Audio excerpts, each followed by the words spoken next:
Welcome to What's the Point? A weekly discussion of truth, realities, challenges, theological and philosophical views, national policies, and international concerns. So today's gonna be a little different. I'm the one that's gonna be moderating. So welcome to What's the Point? And so today we're gonna talk about something more, I guess, to the culture that we're in and more towards just kind of how we could talk about Christian life, but also talk about like life that's actually practical. And so today, we're going to be asking and talking about, frameworks and a lot of conversation about the reasons behind gas prices and all those things. And so, I have some questions for, Carrie and Dad today, but the first question that I have is, what is the importance of oil and gas, and where do we normally use this for? So anybody can start. Yeah.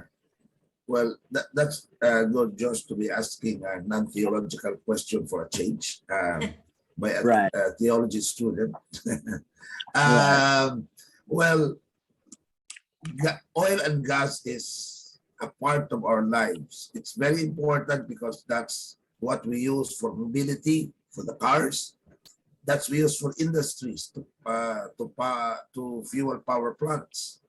It's used in households, gas, to cook. So it's part of everyday life. Unless we change the source of energy, we need oil and gas to move around. Household, cars, industries, planes, all of this. Unless we can shift to really solar or other source of energy. There's one now that the Philippines has invented, which is a higher level to nuclear, which is a reactor harvesting oxygen from the environment. But other than that, we will really need to use fuel and gas to move around. So it's to me, it's like food. It's like food, except that it's international. Like for staple food of the Filipinos or Asians, we use rice, but bread for the US, and pasta for the Italians. But all over the world, we use fuel and gas for everything. So irrespective of culture. So that's how important gas and oil is. Yeah, I think I agree with Dad on that. Basically, a lot of people think that gas is just used in cars, because that's really, if you were to think about what do we use in the daily in our daily lives, especially in the US, because I know in the Philippines, we have public transportation, so people might not think too much of, you see a lot of cars, but for us, like we in the US, we have to drive everywhere because we don't really have as much of a public transportation system in the US compared to the Philippines. We have it, but it's not as widely used. So for us, we think, we need gas for our cars. But that's a good point that Dad brought up, is we need gas not just for cars, but we need it for really anything we do. It's a source of energy. We would need it for, so if we think about the groceries in the stores, the machines that produce those items that were canned in the stores or processed, all of those machinery needed gas or oil to be able to run those machines. So it's not only in cars or items that we drive or fly, but it's really used for everything that we see. So, a lot of times I'm sure we want to try to go green or change to a different source of energy, but that would take many, many years to try to convert to that. So right now we are still obviously very dependent on oil and gas because it's something that we need to just live life in general. If we didn't have that, even in the old days, they need oil to light a lantern that they use for light. So it has been around for many generations. And it's something that we use every day. So it's very, very important part of our lives. Right. And then so, those are great insights. The second question is, how is the price of gas determined, and then who determines this? Actually, it is an economic. Generally, it's supposed to be a simple economic formula of the law of supply and demand, which means that where there is a greater demand and lesser supply, by nature, the gas prices will go up. So when the demand goes up, but the supply cannot catch up with it, like in your case in the US, demand for gas rises during winter because you need a lot of heaters. Then generally, when the demand rises and the supply is insufficient, law of supply and demand is that the prices will go up. Now, in the same manner, you have the same demand and the supply is reduced or is threatened because of like Russia-Ukraine war, where the pipelines are being affected because of the war, and that the shipping of gas from Russia and oil from Russia is prohibited. Then the supply becomes low. That's the general principle using the economic law of supply and demand. The problem is that that is being interfered politically by creating one artificial demand. When people try to panic and try to hoard, and countries try to get more than what is required, so it creates an artificial demand, and therefore it sort of reduces the supply because some countries would hoard it, or when some people, when there will be a problem with the supply chain, like what's happening today, and people can manipulate that by unfortunately even creating wars or inciting wars. Now is threatened. Example, some countries, I'm not exactly blaming the US outright, but what I'm saying is that some countries, because of their global policies, can incite war among oil producing countries.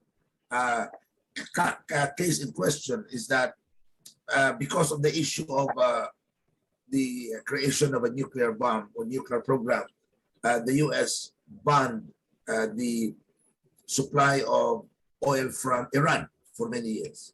And Iran is among the top 4 or 5 producers of oil in the world. So when you stop the supply of Iranian oil into the global market, you are in fact reducing supply and by nature increasing demand.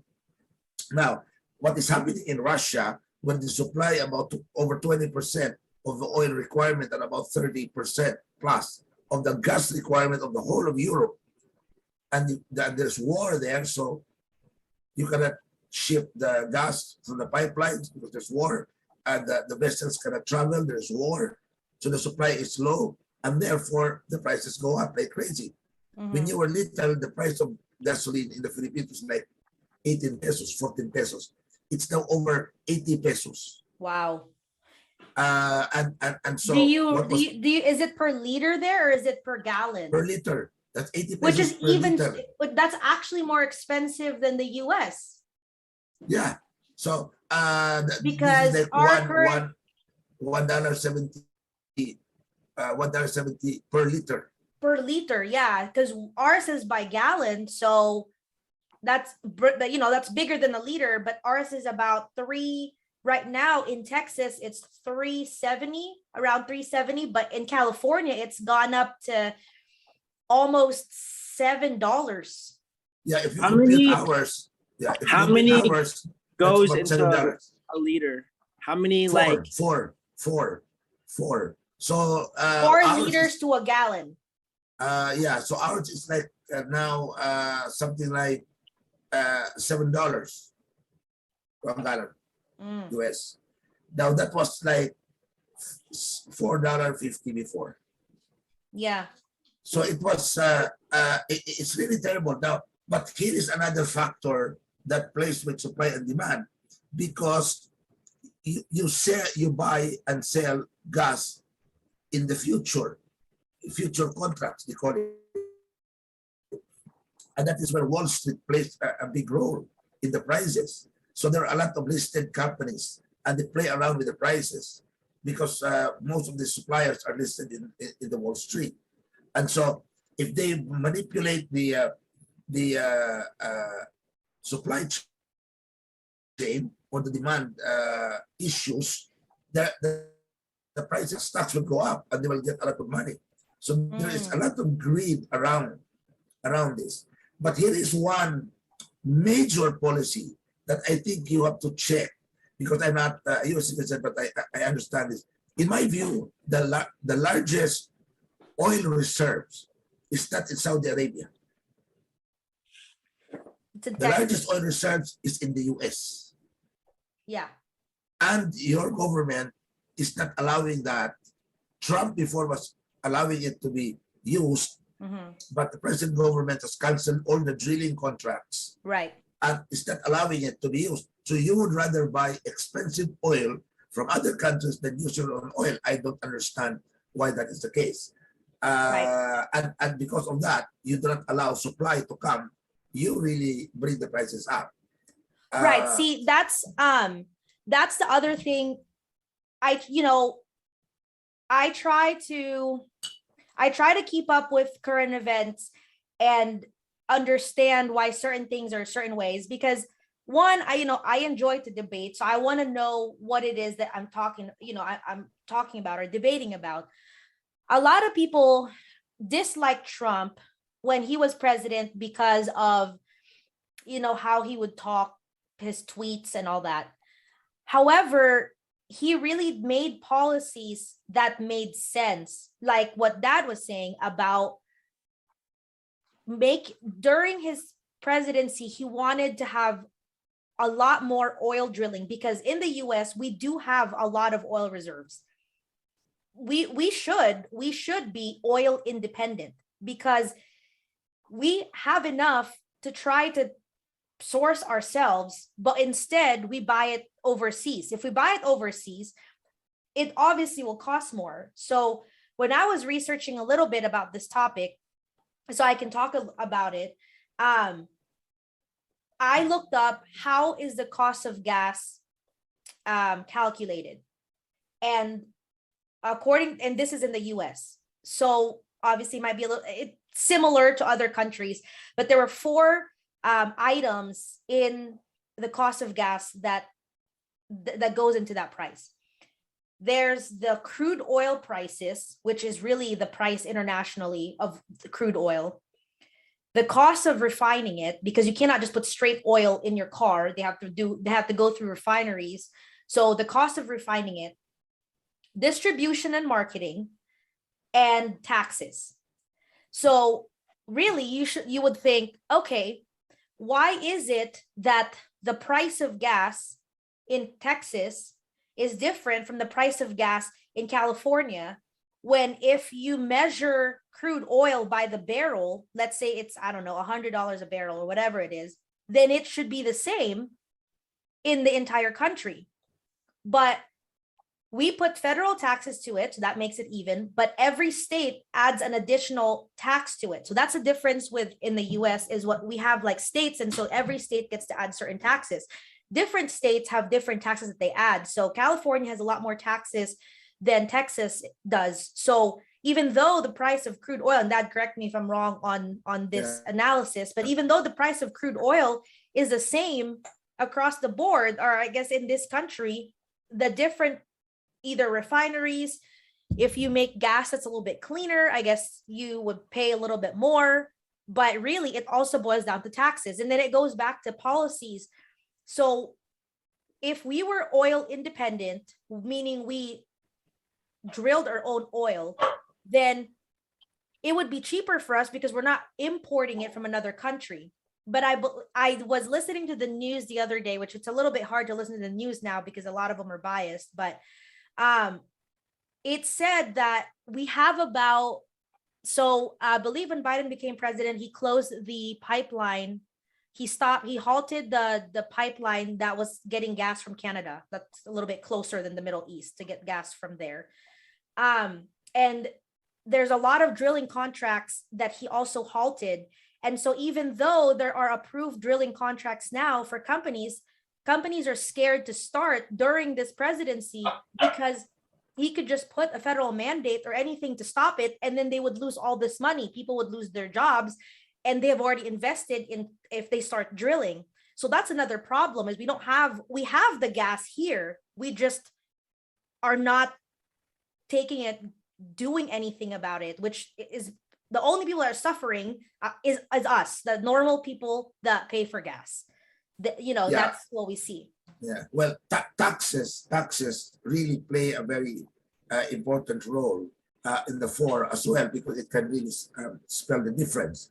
In fact, you know why a lot of people are moving to Texas?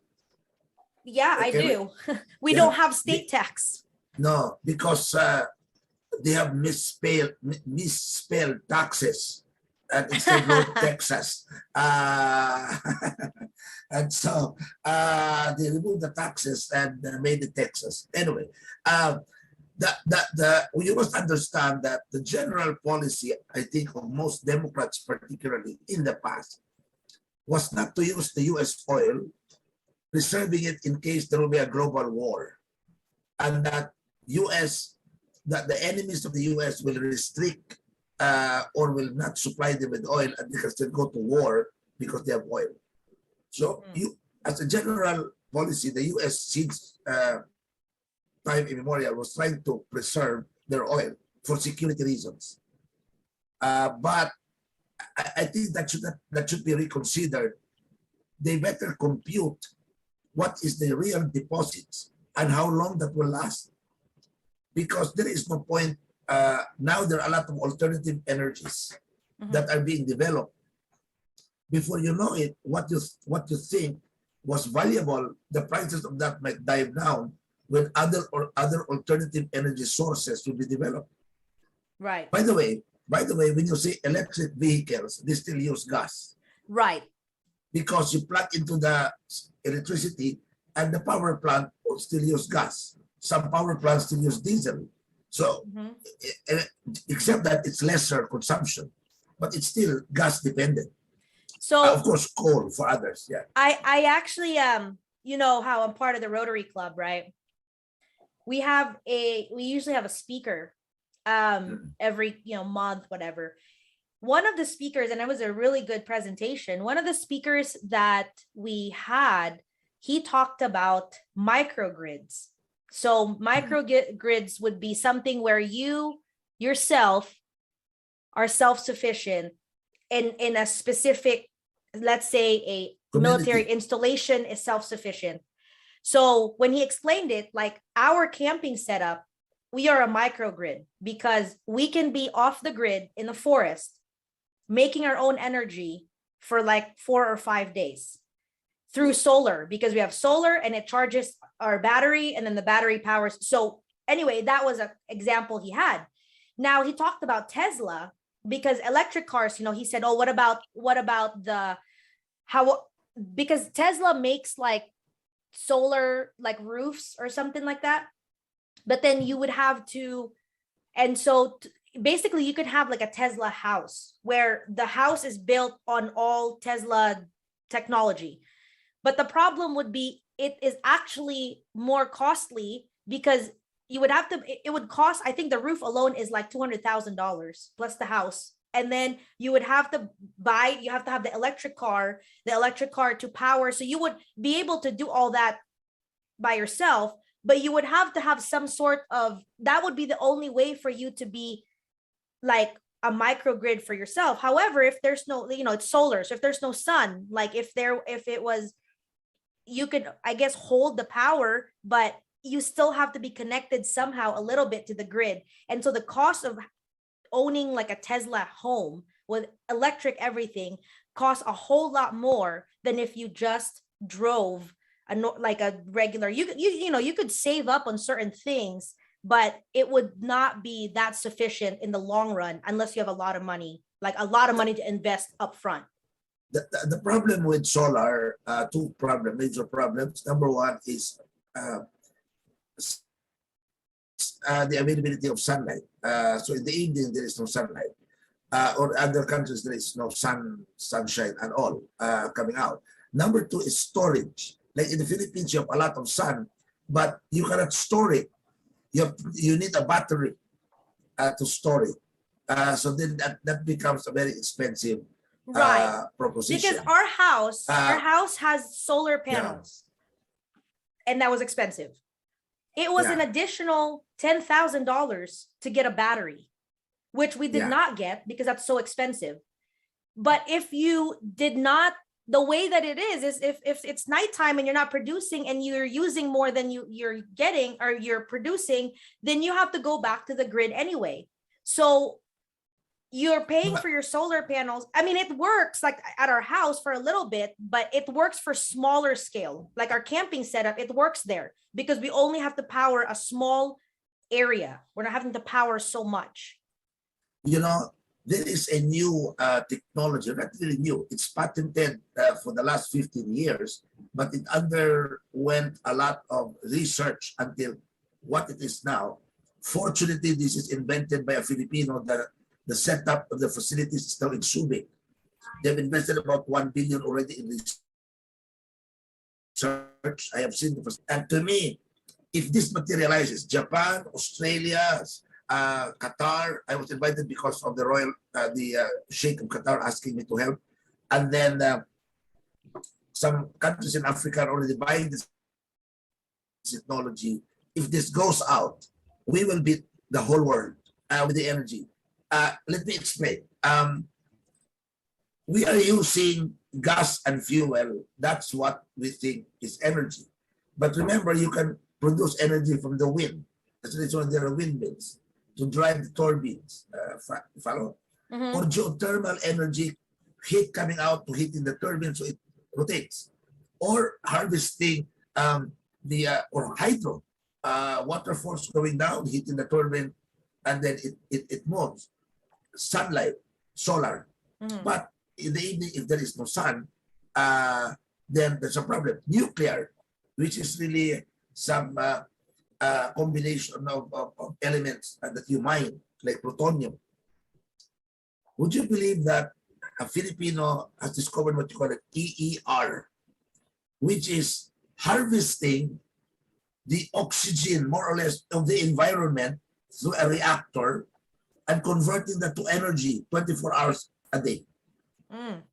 So which means, we breathe unlimited air, right? Right. When you compress that, literally, that's really power. Did you realize that when you drive at a high speed, the wind becomes solid? You can be blown away because that's really compressing Like the air. gas. Yeah. Yeah, like gas. You're compressing gas. So this reactor can compress it and harvest the oxygen, and they've already proven it.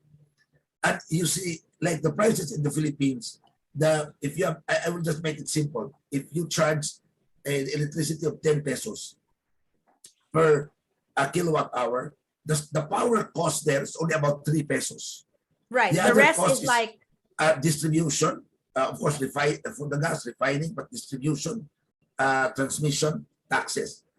This reactor in the microgrid that you were saying, microgrid carry that you were saying, is that you can put this reactor in a village, no more distribution, no more transmission. You just connect, and then you can have energy source 1/5 or 1/4 of the cost. wow. It will revolutionize the energy industry. It will threaten the suppliers of oil because you are just harvesting and oil. I mean, the oxygen around the environment will not be consumed. You Because cannot consume it. I guess the question would be too, is if you use all, I mean, I guess you have unlimited air, but do we really have unlimited air? Like what happens after? I guess you just rebreathe it out. I don't know. Yeah, you do not because the whole universe it's so abundant, and if you harvest it, it keeps on replenishing. and they were saying that energy really cannot be consumed. Because it It just goes goes back back. into something else. It goes doesn't back. really, It it goes just back gets into something recycled to else. something else. Yeah. Cycle. Even fuel, after it gets out of the pipe, the exhaust, it's recycled in the air. So energy is not consumed. It's a matter of harvesting it. Right. I In mean, fact, it's the this is same way I heard water. The yeah, amount of water we have in the earth Yeah. on Earth is the same amount of water we have had before. You cannot really make more. I mean, it just comes, if it rains, it comes down, it goes up in the clouds, it comes back down, and it's the same water. yeah. It's the same And amount of that- water that we have. I think it's the same for oxygen. I think it's the Yeah, it's the that's same true. thing. And it's the same of the nature of God. He never increases or decreases. He's immutable. He's like water. He's like air. Oh And yeah, he- Josh he- had a good analogy with God and Yeah. water. Yeah. And here is something really strange. Do you know that we drink water, but that's H2O, right? Mhm. Which are both sources of energy. When you extract it, they're both energy. Hydrogen can be used into fuel and oxygen. So if you can extract both, you can also use hydrogen and oxygen. And Separate. they're all combustible and flammable. But when you combine it, it's drinkable. How's that? That's crazy. Our two combustible, flammable energies put together becomes drinkable. So technically, our bodies are 70% water. We are flammable and combustible. I have a And question. so, yeah. Is that why you're still so hot at your age? Because Well, he's combustible. yeah, but that's dangerous. Some people get angry very fast on their birthdays. That's combustibility as well. Anything the consumers can do to help with the rising gas prices? And then how does greed factor into gas prices? To those two questions. That was Right. what I was saying. Kerry was talking about the microgrid, but we should also consider the macro greed. Macro greed. A lot of people are so greedy around this whole thing. It has been the source of business for the Middle East, for Saudi Arabia, for the US, for Russia, for Ukraine.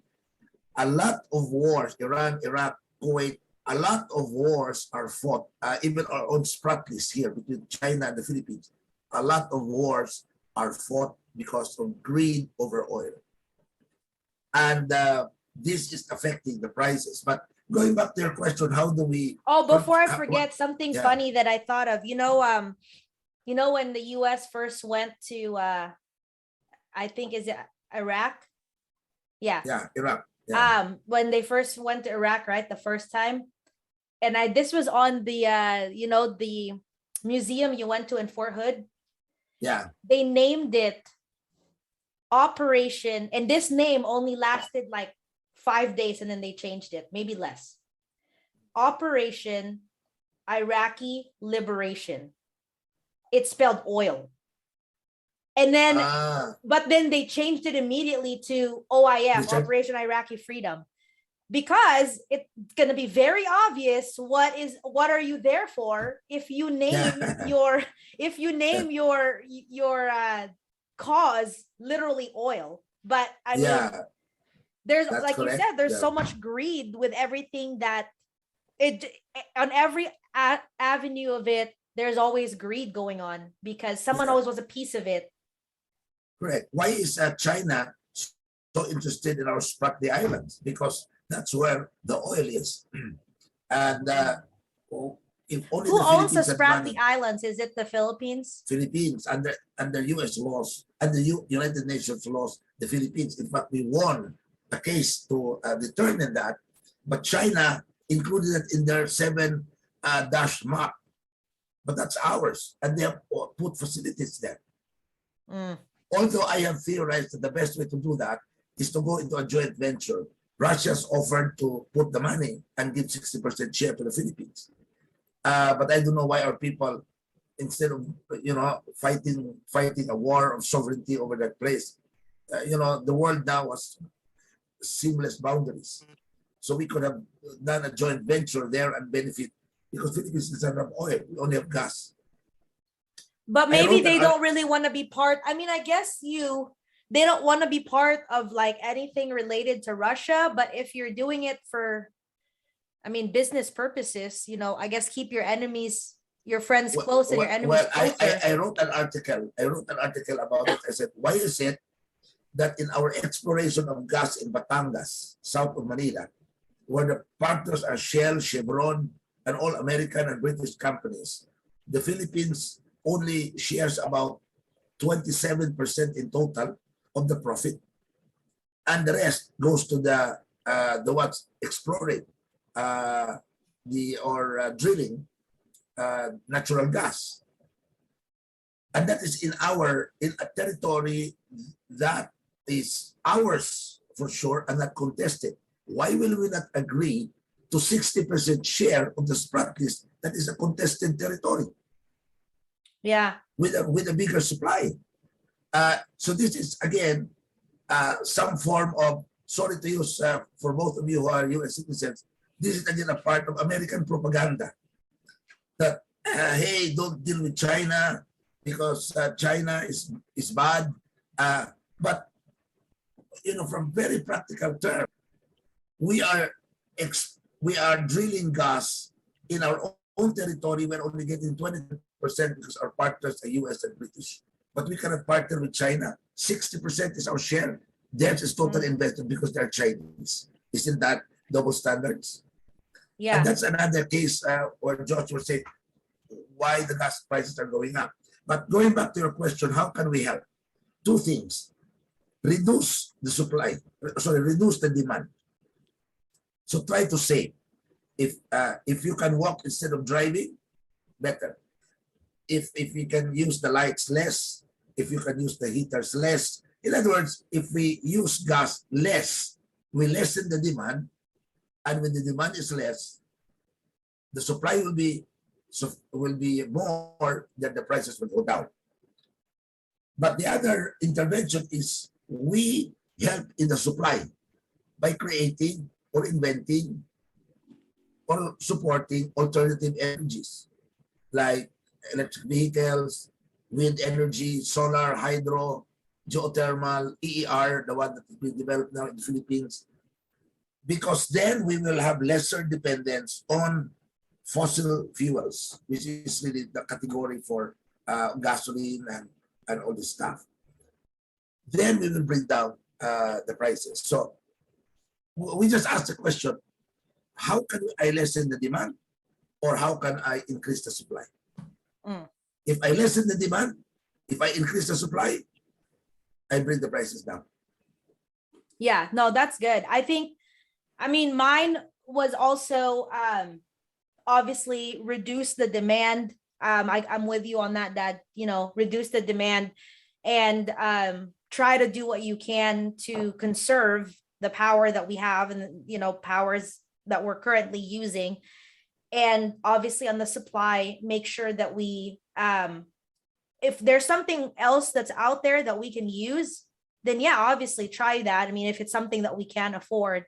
The other thing I also like to bring up, and I know, part of our, what's the point is talking about policies too, is make sure that we're also looking into what are the policies, like staying educated on what are the policies that the people that we elected are doing, so that we understand we could keep them accountable.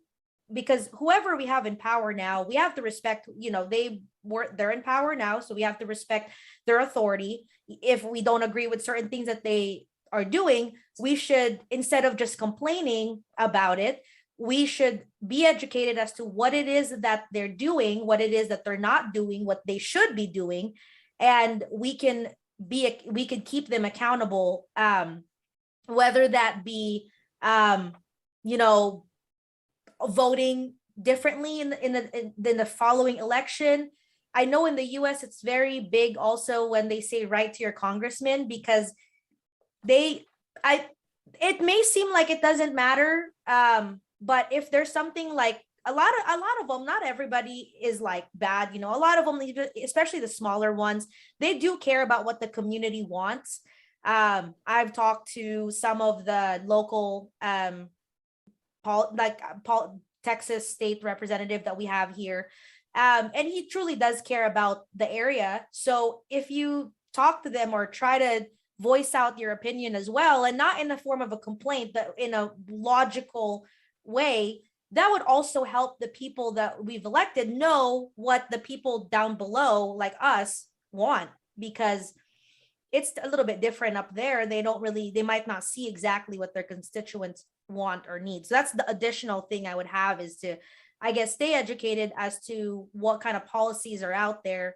And then we can keep the people that we've elected, because technically they work for us. We got them up there in power, so they should stay accountable on certain policies that would benefit the rest of the country or the rest of the world. Well, that's the beauty, in fact, of democracy, because you can choose your leaders wisely. The problem is that democracy has become demo crazy, because we have elected people who are not fit. They said, the beauty with democracy is even fools can be elected to public office. The tragedy is there are a lot of them already.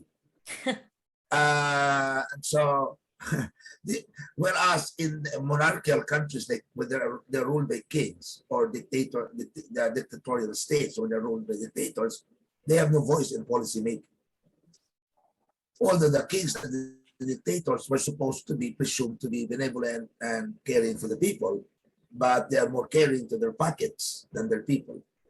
But these are things that really is it's so complex. It is so complex. But to me, the point is, this is all God given. The oil, the air, the oxygen, the sunlight, the gas. This was all provided by God at the time of creation. It's all there. And in Genesis chapter 1, I think 1 to 3, chapters 1 to 3, God gave humanity, or Adam and Eve, the mandate to manage this. And therefore, theologically, we are bound to be good stewards or managers of God's resources. And so as Christians, we should be involved in ensuring that we and our governments, we and our policymakers manage the resources that God has given, or we waste it or use it to our detriment. So that is the to me, the real foundation of godly stewardship. You are stewards not just of our own wealth, we're stewards of the global wealth that God has put there a long time ago. That's good. That's really good. That's a good for you, point. so what's the point for you? Something that I just said, what's the point for you? No, I think that was really good. I think the point of talking about, we tie it into why do we have to talk about gas prices? What does that have to do with being a Christian? What does that have to do with us in general? And I think Dad really brought up a good point, that everything that we have just in general, that is from God, and God has blessed us with so much. We don't even deserve any of this. We don't even deserve the freedom, the democracy that we have. We don't deserve a lot of things, but we should try to understand how to manage them properly, or at least try to know how to not waste it. Because even though it technically is quote unquote unlimited, because it's there, some of it, if we're continuously polluting the what God has gifted us, that's disrespectful to God too. Like, he gave us something, and it's unlimited resources, but he also gave us great minds to invent certain things, to be able to come up with better ways of using what he's given. So I think the point of talking about it, like right now, we've talked about gas prices, and we've talked about alternative sources of energy, is that we should be encouraged to try to do better with what we're doing now. I'm sure a lot of us are not thinking about how on a day-to-day basis can we conserve energy or just be better at using it. So I think that the point of just talking about this is just to know that, hey, we should appreciate what God has blessed us with, and we should try to find ways and not wasting it, because we only have limited time here on earth. And I think that we should, I guess, just help each other understand what we should be doing to be better. So that's the point. That's good. Sweet. Thank you for, the insights today. And I think, for the future kind of episodes, it's nice to have a balance of like having practical, obviously Christian principles, but actually practical values as well to how to steward that. Because I'm just reminded of the aspect of like, for a lot of people, a lot of Christians out there, like I myself included, I forget the responsibility that we have to steward God's creation. So that's something that's actually pretty foreign to a lot of Christians, that we forget is like, we're also responsible for taking care of not only animals or taking care of just the environment, right? But we don't really do a good job of that. And it's just tough too, because it's already so deep as far as like that sometimes we don't even have a choice, meaning like the cars that we drive, like we can't even really buy anything that's really the best for the environment, or like maybe even like the takeout stuff that we have, like the bottles that we have. It's like there's no other alternative, you know what I'm saying? But I guess the hope there is just to try to find alternatives and ways to still honor God in the kind of decisions that we make for the creation. Because it's really, that's the hardest thing to do, in my opinion, because it really takes really inconvenience. And like oftentimes it's not practical for people to do because it's more expensive.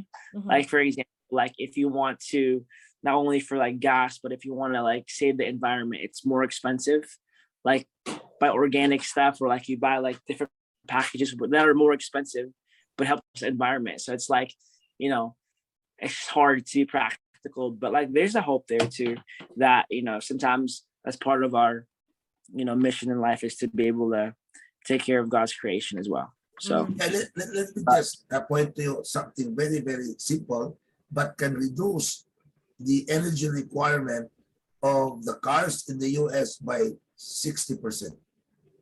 You know how? Walk. No. You stop using big engines with 3, 4, 5 liter engine displacements and use 1.5 liter displacement. Most Americans use 3, you call that the technical terms engine displacement. That's the reason you say 3.0, 3.7, 4.5, 5. I think a Toyota Tundra is, I think, 5.7 engine displacement, or 5.5. You can run with a 1, even less than 1.0 displacement. You can just imagine if you can make your car smaller. You really do not need a big car to be moving around. You can be in a smaller vehicle. If you can reduce it to 1/5 of its size, you reduce fuel consumption by over 2/3. Yeah. Because I think a lot of people are realizing that now, we have a truck, we have a Toyota Tacoma, but we switched cars since James drives far every day, an hour or so one way. He drives the other vehicle that is more fuel efficient. Yeah. Because, well, one, it's very expensive. So we save up just save that a little bit. But yeah, I mean, I think now with rising gas prices, people are literally seeing that and slowly figuring out that they don't need that much. In the Philippines, we call it the rush to the bottom, because of the pandemic as well. Everyone is buying smaller, cheaper cars, fuel efficient cars, because of the prices of gasoline and because of the affordability. But come to think of it, it's really God is forcing us to be better stewards of the resources by a crisis. So overall, God is still in control. Right. So with that said, I think that's something that to consider, like, even though, a lot of times you may feel like, things are kind of hopeless or things are like, looking bleak, it's understanding that God is still in control of our lives. And like, all we can do is just try to do what we can with the resources that we have. Everybody has different resources, but like, just, continue to ask God, hey God, like, you're in control. So help me give control back up to you, but help me know what that looks like for me in my life, So with that said, like, I can pray us out and we'll be done. Okay. So, dear God, thank you so much for allowing us to understand the idea of just the grid framework that we have in this life that's kind of universal throughout, all different countries. And then also sometimes the greed that goes behind those frameworks or those grids that are maybe not the most pleasant to you. I pray that you allow us to be model citizens as Christians, to be able to know about these frameworks, but also know how to eliminate or how to reduce greed really in modern day society, and how we could further bless you through our consumption and our care for creation. And so just help us know what to do, give us the knowledge to know and decipher what the right choices are to make, and help us be sensitive towards these situations or towards these things that oftentimes, the world will be insensitive about. Help us just understand at the end of the day that you're in control, but all of creation is through you, but we still have the responsibility to care for creation, not that we deserve it, but because you've gifted it to us. With this said, Lord, help us understand that you're always good and that you're always for us. In Jesus' name we pray. Amen. Amen.